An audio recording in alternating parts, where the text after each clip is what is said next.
आज का बच्चों हमारा क्वेश्चन है वर्ब की फर्स्ट फॉर्म और बेस फॉर्म में क्या डिफरेंस है। ठीक है, अच्छा जो सिमिलरिटी पहले वो डिस्कस कर लें। दोनों की सिमिलरिटी क्या है बेटा, जो वर्ब की फर्स्ट फॉर्म होती है, जैसे मैंने कहा अगर मान लो प्ले है तो प्ले ही बेटा वर्ब की फर्स्ट फॉर्म रहेगी, और जो बेस फॉर्म होती है वो भी प्ले ही रहेगी। अल्टीमेट कह सकते हो वर्ब की ये भी बेटा फर्स्ट ही फॉर्म होती है, लेकिन कुछ इनमें डिफरेंसेस है, हमें वही समझना है।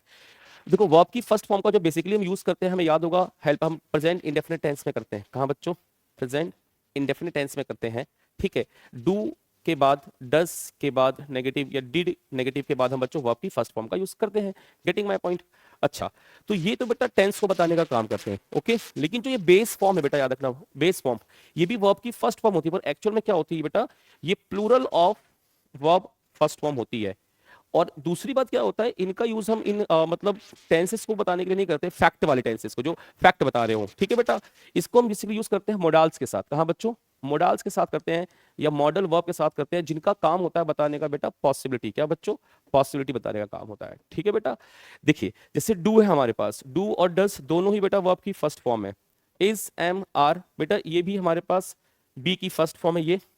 ये डू की फर्स्ट फॉर्म बेटा, और हैव की बेटा हमारे पास जो फर्स्ट फॉर्म होती है वो होती है हैज और हैव। क्या होती है, हैज और हैव। लेकिन यही बेटा हमारे पास बेस फॉर्म भी बन जाएंगे। यही डू हमारे पास बेस फॉर्म बनेगा, यही बी हमारे पास बेस फॉर्म बनेगा, यही हैव हमारे पास बेस फॉर्म बनेगा।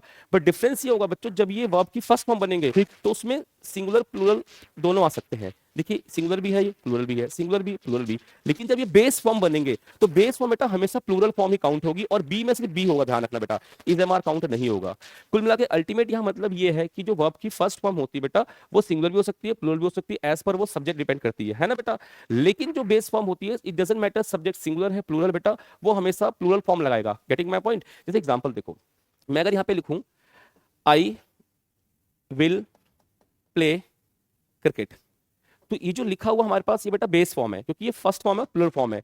अगर आप इसको ही कर दोगे तो ही विल प्लेस नहीं कर सकते। क्यों, क्योंकि मोडाल्स अपने बाद हमेशा बेटा क्या लेता है, मोडाल्स बेटा हमेशा अपने बाद लेता है बेस फॉर्म, मतलब वर्ब की प्लूरल फॉर्म होती है फर्स्ट फॉर्म जो। ठीक बेटा, इसी तरीके से आप ये कह सकते हो, अगर आप लिखोगे शी विल हैव प्लेड, ये सही होगा।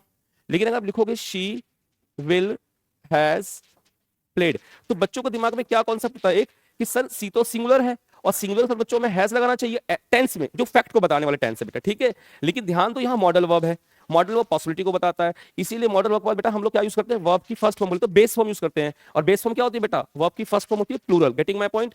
जब भी आप याद रखना मॉडल वर्ब यूज करोगे, उसके जस्ट बाद में जो फॉर्म होगी बेटा वो बेस फॉर्म होगी, बेस फॉर्म, और वो होती है वर्ब की फर्स्ट फॉर्म प्लूरल वाली। ठीक, तो ये बेसिक सा डिफरेंस जो आपको समझना था। Getting my point. अगर आपको वीडियो अच्छी लगी है, मुझे सब्सक्राइब करना मत भूलना। Thank you very much.